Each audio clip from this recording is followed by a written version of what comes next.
Hey guys, Crystal 5 here with episode number 39 of the Fulham career on FIFA 22. Now we're going to kick this episode off with a huge accepted transfer for Ismaili Sarr to go to PSG, as well as a rejection for Harrison Reed to go to Sevilla, and for Chowdhury to go to Aston Villa, as well as simulating the FA Cup, which we actually get knocked out of by Newport County. Goal for Max Aarons in that one, but a 2-1 loss ultimately. And after that game, the transfer did go through, and of that 124.3 million, we are going to get 111 million of that, and we're going to need to sign a replacement right winger. Now, there's a player in real life, signed for Spurs in real life, and from the few times I've watched him, he's been pretty decent, and that is Dejan Kulusevski, the Swedish ginger, and he is the first man on our shortlist to replace Ismaili Sarr. You know, a bit of back and forth between ourselves and Juventus for his price, but eventually we are going to get it over the board, and we are going to agree on a fee of around the 72, kind of 0.9, 73 if you round it up, million. But something I want to get into is I think this is going to be our final season with Fulham. Now, the question is, when I leave, do I leave to a team remaining in this save, or do we start a new save with a completely new team? I think if we win the Premier League and if we win the Europa League, I will move to a team in this save. That's what I want to do right now. If we don't win the Prem and if we somehow bottle the Prem and the Europa League, we'll stay with Fulham. But I think for right now, we are looking on track to win the Premier League and looking pretty good in the Europa League as well. Very strong team. We didn't lose in the group stages.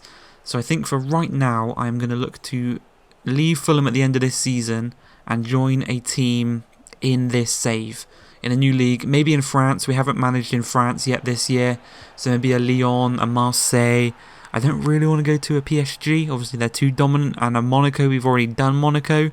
But a Lyon, a Marseille, a Nice, a bit of a rebuild for a team would be really nice to do.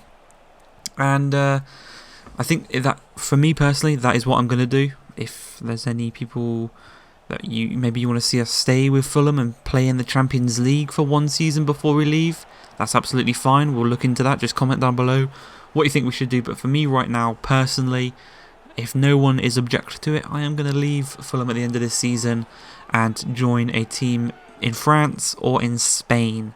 Is the two possible locations I'm thinking right now. Maybe Italy. Obviously, the licensing for Italy is a bit of a bummer. There's a couple of teams in there that don't have the proper name and they don't have the graphics. But again, if a good offer from an Italy team comes up at the end of the season, we can go there.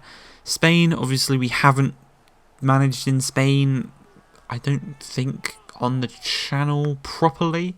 Obviously, I've done some things like this where I join at the end of a longer save, where the money is just so silly that I've just signed silly players. But again, this is a pretty realistic career mode so far, and I'd look to continue that on should we leave this club. So yeah, somewhere in Spain, France, or potentially Italy. Obviously, we've already done Germany this year with Bayer Leverkusen, and we have already done the Premier League quite a few times throughout this channel's lifespan.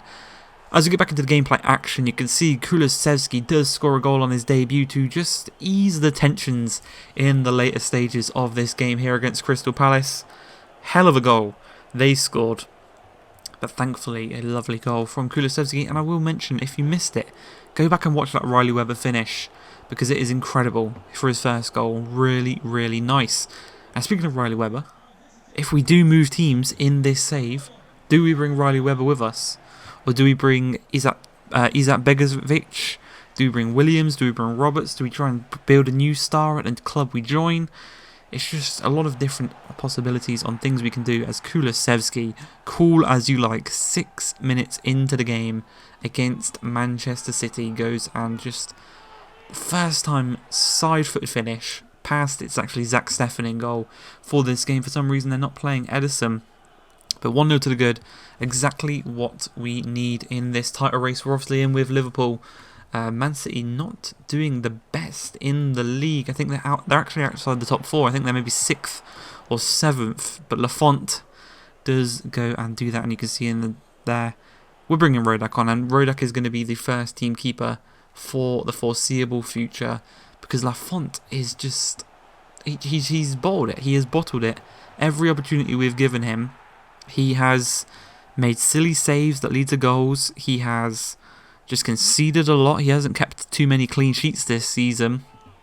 And thankfully, we have Izet Begovic coming off the bench, putting us back in the lead, kind of atoning for the mistakes that were made by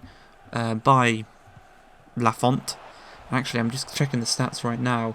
Rodak has 7 clean sheets this season, 2 in the Premier League, 4 in the Europa League, whereas Lafont only has 5, all of which in the Premier League.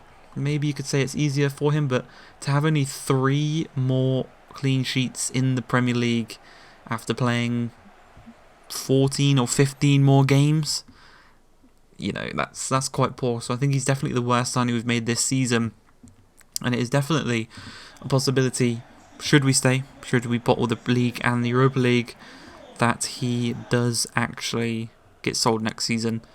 But for right now, things are looking good. We're moving on, we're trucking forward, and the league is looking very tasty for ourselves. As we come into this game against Brentford, we currently are on 57 points. So we're doing quite good. Obviously Liverpool, as I said, we're in second place. They have not got the superior goal difference. It's actually a very, very close one. They have 61 goals for 30 conceded. We have 62 goals for 27 conceded.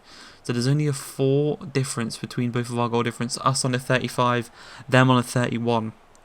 So should it go down to that, it could get very close. Obviously, still 14 more games after this one, so 15 games. 15 more games including this one left in the season, so there's a possibility of complete change, but for right now we're sitting on that 60 point mark. Well, obviously in this game 60 points now should this game end 2-0, and we're looking good. We are playing really nice football. Weber seems to have regained his form from last season. He had a bit of a slow start, but he's right up there in the goals again now, as well as the likes of Dennis. He's contributing a few goals, but Izet Begovic off that bench is immense. And unfortunately, Rodak there unfortunately concedes a deflected goal. Not going to blame him for that one. That one is nowhere near his fault. But yeah, it just puts us under a bit of pressure. And then the 89th minute, Vega finds Janssen out wide. Lovely little 1-2 between them two. Vega's gone into so much space and he just shoots it across goal. And you know, it's just so unfortunate that we're talking about goalkeepers and performing poor and performing well, and we can see the deflected shot, and quite a nice long shot actually, all things considered, from Vega. But in the last minute of the game, Kulusevski's through on goal, and he just takes a dodgy touch, allows the ball to run out of play, and the final whistle is blown. So from 2-0 up, we draw 2-2, we drop points, but thankfully we stay in front of Liverpool. We've still got a 6-point advantage over them. But I hope you guys have enjoyed this episode. If you have, please like, subscribe, and peace.